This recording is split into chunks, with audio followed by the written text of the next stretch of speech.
everyone. My name is Oluwates. Welcome to a special edition of 90 Seconds with FBO. So FBO created this platform to share great tips on life and leadership with this community. So we started to ask people questions, that's our community, to get questions from people. Got a lot of questions, but today we're having just a few questions with FBO. So guys, guess what? With me, I have FBO for the 90 seconds with FBO.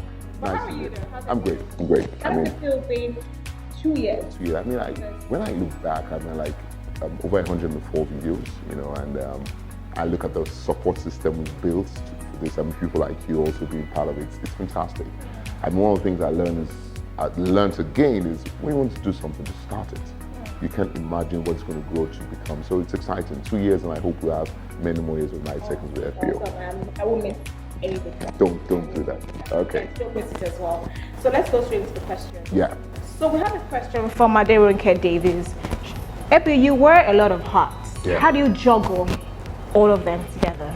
I get that question a lot. And I think the key thing for everybody is being clear what each one speaks to. So my faith is a quick aspect of my life, my family, my work, things like 90 Seconds with FBO and all the things I do.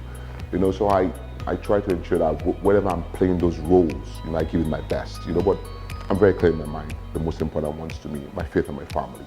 So there's no competition. When I have to get things in that area, I give it time. And my work, I feel very privileged to have the kind of work I have, and it means a lot to me. I believe life's about impact, about helping people, and I feel government's platform gives you the best way to do it. So for me, it's about being clear in your mind what each platform means, and that when you're there, being present, in those roles and giving your best every time. I actually like that, being present, because I think most people try to juggle a couple of things and they miss it along the way. You're not present in everything. Exactly. One of the mistakes you should make, and is leave where you are now. When you're somewhere, leave there. People have jobs, you don't like that job, and you're not present in that job. You forget that that's part of your life. That job, that season, that 1 year, that 2 years, that 3 years is a part of your life. So make sure that when you are in that season of your life, you're present in that season of your life. So I think it's very important that you do that. One of the key things I think is very clear to everybody is that we're all going to make mistakes. What you learn from them. Looking back, one of the most important part of my life was when I was in school. I feel like I've done better in school in 2 areas: my academics and my relationships. Okay. I feel I should have come out with the first class. We all feel the same, trust me, all feel the same, yeah. So I say this, one of the quotes I like, I call myself is, you don't earn a first class in your final year. You earn it, when you start from the very beginning. So I think I could have done better there. And my relationships, I feel I bumped into about relationships I shouldn't have, when I was in school. And if I could do it again, I'll try and improve on that. So for me, those are the areas I feel, yes, fella, if I could wind back the time, I'll try and do those things.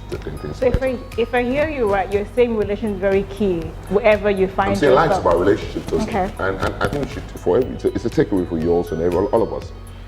Whoever you're going to become, whatever you're going to become in life, relationships is going to be a key part of it. In building a support system for yourself, a strong relationship. To get things done, a strong relationship. So I think one of the things many of us don't do well is to not cultivate relationship deliberately.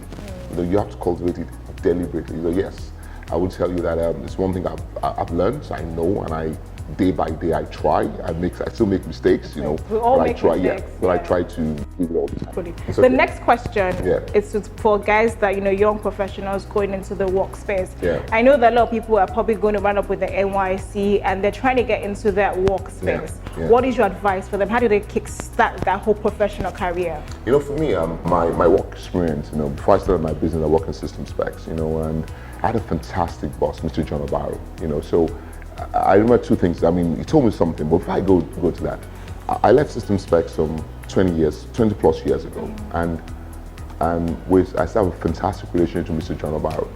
So I tell a lot of people, starting a job, you're going to change jobs, but whenever you leave an organization, close the door, don't slam it.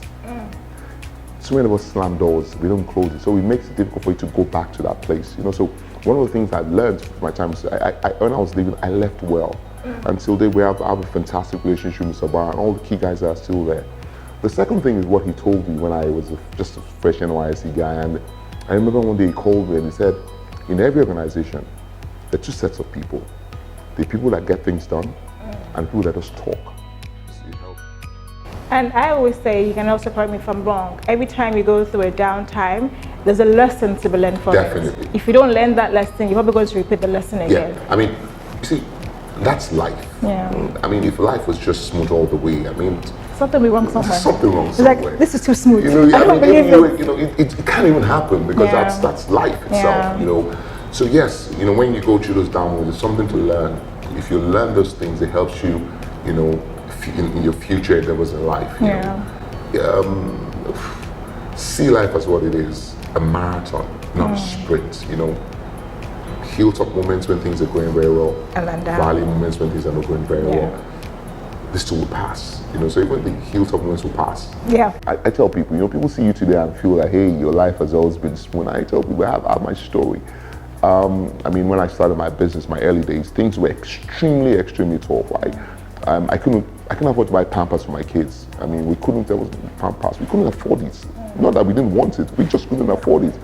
My son, I went to see him in school recently, and I asked him if he wanted Golden One. He said, I can't stand it. And I know why. You know, when he was growing up, he had Golden One morning, afternoon, night, morning, afternoon, night. So the boy hates it too. So you're gonna have tough times in life. You know, Robert Schuller said tough times don't last, but tough people do. So I think that mindset is important. The mindset is the most important thing in tough times when things are not going well. Your mindset.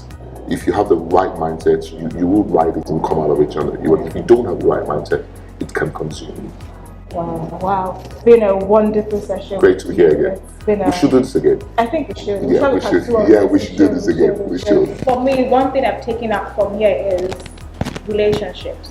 It's very key. You need to nurture it because it will help you, you know, as you go on in life. So guys, thank you so much for tuning in and see you next week.